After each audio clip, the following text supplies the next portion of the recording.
Have you ever observed that there are women who seem immune to the passage of time, as if they carried a special radiance that overshadows their chronological age? This is about something deeper than mere genetics. Something more fundamental operates in the hidden realms, beyond what we usually call aging. We are not talking about facial treatments or surgical interventions. We are referring to a phenomenon that C.G. Jung would have recognized instantly. The state of the soul shapes the expression of the body. What you are about to discover challenges much of what you have thought until now about the connection between inner vitality and outer appearance. The secret does not lie in what these women do, but in what they carry within their energetic field. An exceptional spiritual alignment that acts as a protective shield against the destructive force of time. By the end of this journey, you will understand why some souls radiate while others fade, and how this ancient knowledge can also transform your relationship with aging. The mystery does not begin in front of the mirror, but with the light that emanates from within. When Jung spoke of the influence of the psyche on outer appearance, he knew that consciousness shapes reality in a way that we have almost forgotten today. Some women carry within them a vibration that operates outside the conventional laws of aging. Imagine a woman crossing a crowded room. She does not draw attention through effort or artifice, but through an indescribable radiance that seems to bend the light around her. Her face tells stories, and yet it appears fresh. Her eyes reveal ancient wisdom and shine with childlike curiosity. This is the archetype of radiant femininity, the woman whose soul keeps her young. Jung described this phenomenon through the process of individuation, the union of the conscious and the unconscious that leads to psychic wholeness. Women who embark on this path often notice that their outer appearance transforms alongside their inner metamorphosis. They embody what Jung called the eternal aspect of the feminine, the timeless essence that transcends biological aging. Within them resides what Jung termed the anima mundi, the soul of the world that invisibly connects all living beings. They have learned to attune themselves to this cosmic rhythm. Their personal history becomes subordinate to something greater, something timeless. This confirms what mystics have always known. Consciousness shapes time, and time shapes the body that houses that consciousness. These women share a common ability. They transform suffering into wisdom without becoming bitter. While others grow heavy under the weight of disappointments, they transmute pain into light. Think of a woman who has endured many losses and yet carries an inexplicable sweetness on her face. She has not avoided life, but has practiced what Jung called active imagination, the ability to work creatively and healingly with unconscious contents. In this way, she prevents the internal poisons, which would otherwise lead to premature aging, from taking root in her system. The ancient Greeks distinguished between chronos and kairos. Chronos is the linear, mechanical time to which the majority submit. Kairos, on the other hand, is sacred time, the eternal moment in which transformation becomes possible. Women who appear mysteriously youthful live primarily in Kairos. Chronos touches them only when necessary, but it never defines their essence. The beginning of this path lies in what Jung called the encounter with the shadow, those parts of ourselves we would prefer to hide. Many people expend immense energy repressing these dark aspects. This ends up manifesting in the face, in the posture, in the radiance. The radiant woman has made peace with her shadow. She has integrated it instead of fighting it. From this integration emerges what the ancient alchemists called the philosopher's stone, a state of inner wholeness that radiates outward. When internal conflicts cease to constantly drain vital energy, this force is freed for regeneration and renewal. The face relaxes into its natural beauty. The eyes become clear, free from the mists of inner struggles. The posture straightens with authentic, unfeigned confidence. But something deeper happens here, something directly connected to the very nature of time. Jung understood that the psyche operates according to its own temporal laws. He called this synchronicity, meaningful coincidences that point to a reality beyond linear causality.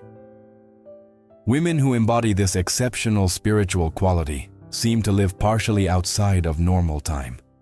They have developed what Jung called the observing ego, a part of consciousness capable of distancing itself from daily drama while remaining fully engaged.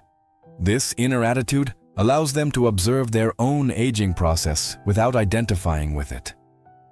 A paradoxical shield arises precisely from the fact that they perceive aging consciously. The process slows down. They age as participants, not as victims. Related to this is what Jung called the transcendent function, the bridge between the conscious and the unconscious that makes true transformation possible. This psychological achievement creates a kind of temporal bubble around them, in which the usual laws of aging operate differently. Yes, they age, but at the rhythm of their soul's development, not according to the relentless ticking of the clock.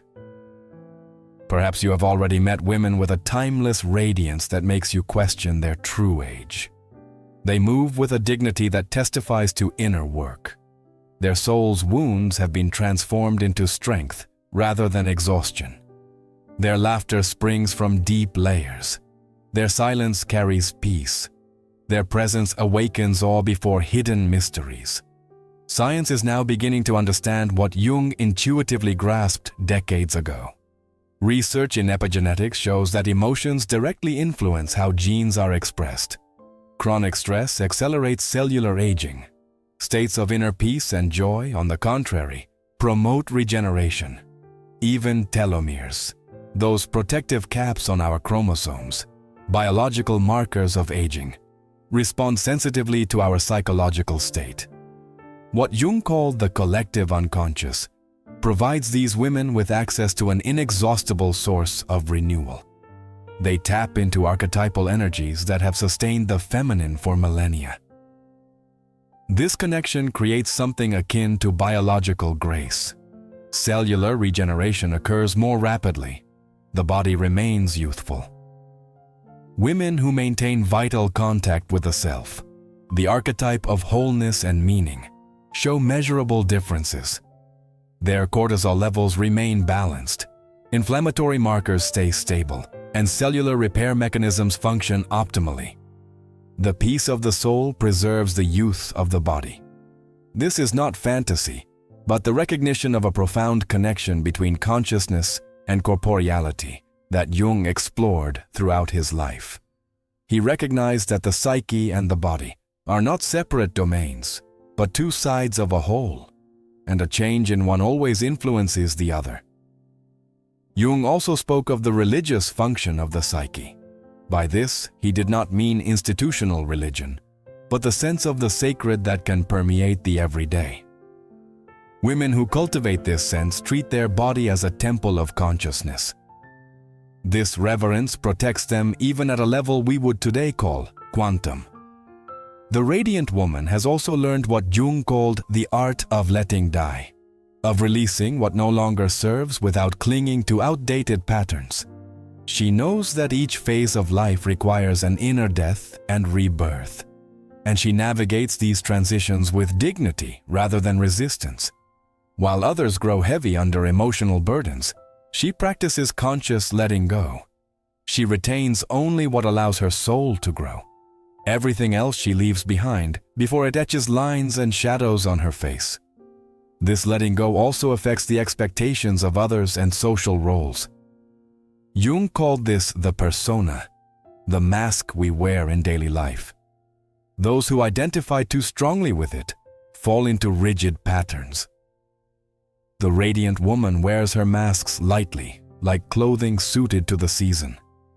In her psyche operates what Jung called the autonomous complex of the eternal feminine, an inner structure that works independently of conscious will, but always serves supreme growth. This inner principle protects her from becoming rigid when women lose their regenerative cyclical nature and orient themselves solely by linear time.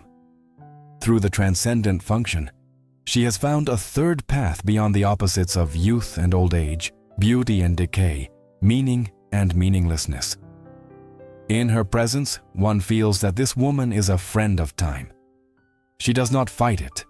She dances with it instead of battling it.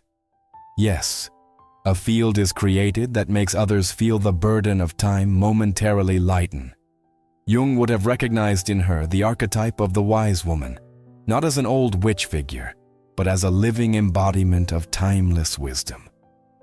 These women have deepened their access to the collective unconscious, to the eternal feminine, which constantly renews itself. The unconscious continually balances the rigidity of the ego through dreams, intuitions, and perceptions. Thus, they remain in harmony with their true developmental path and escape the spiritual stagnation that otherwise accelerates aging.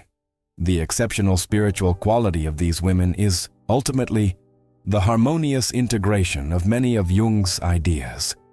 They have achieved what Jung called the union of opposites, the balance of masculine and feminine energies within themselves, the integration of light and shadow, the acceptance of strength and vulnerability. This inner marriage acts as a psychological alchemy that transforms everything it touches. Their faces become living mandalas, symbols of inner wholeness that Jung understood as the natural expression of the self. The symmetry of their features does not testify to genetic luck, but to a balance achieved through conscious inner work. The light in their eyes reflects the integration of all parts of the personality into a harmonious whole. This quality is most clearly evident in their relationship with suffering.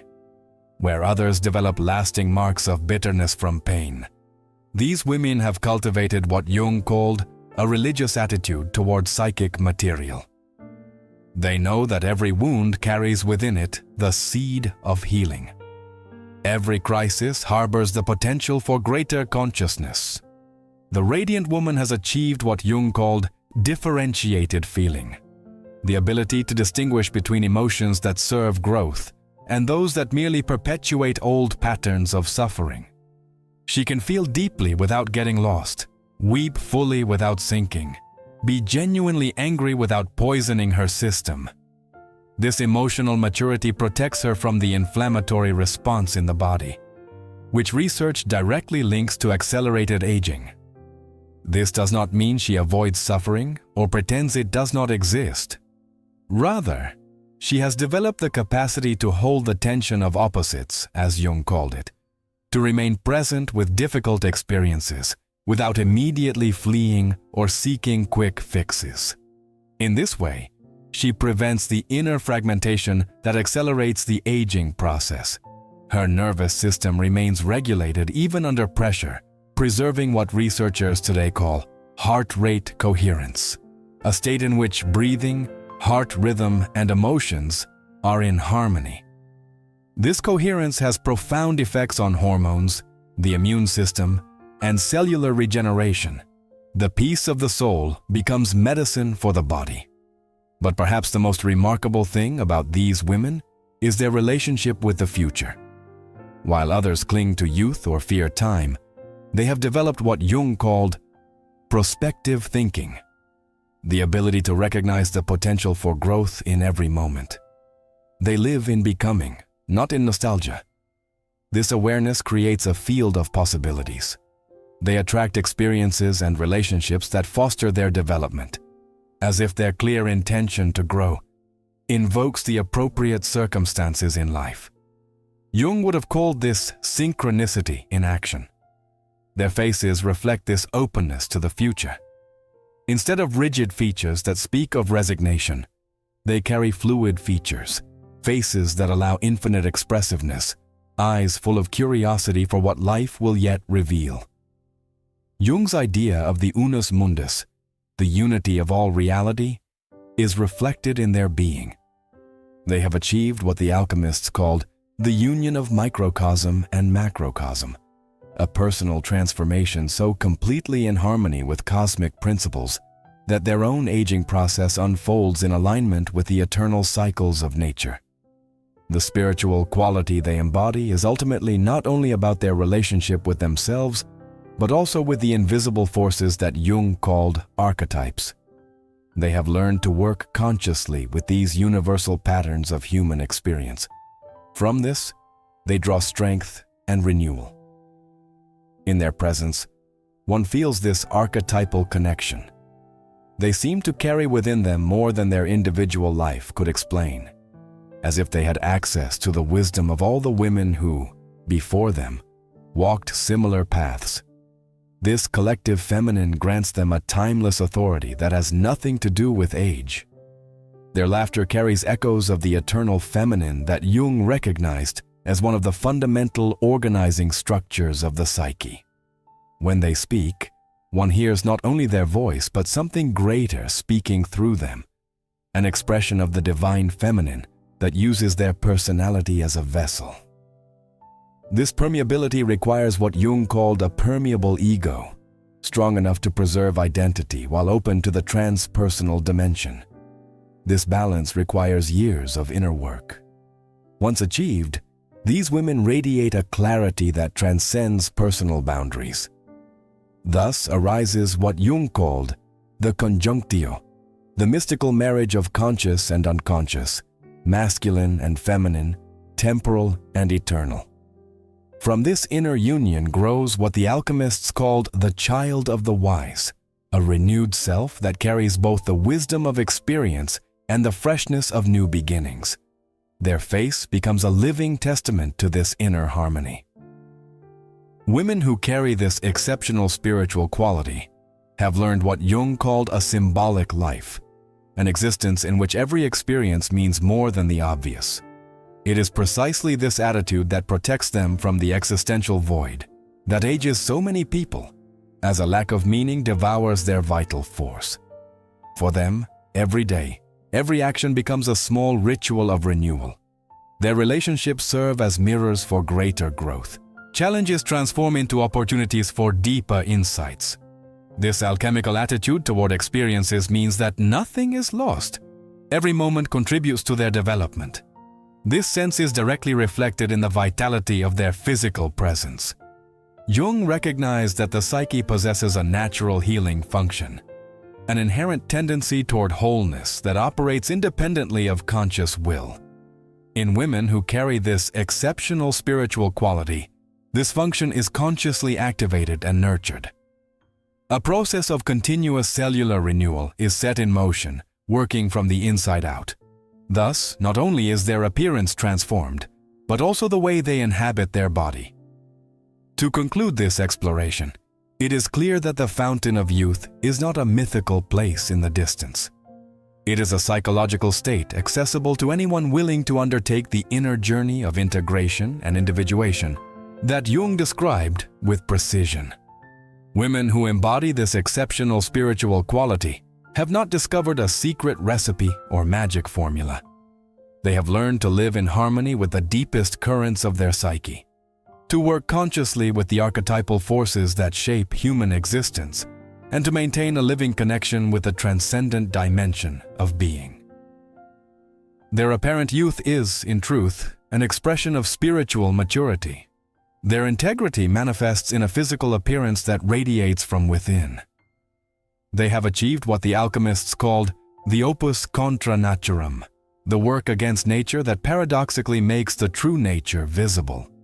In their presence, one feels what human beings can become when they learn to consciously wield the forces Jung explored.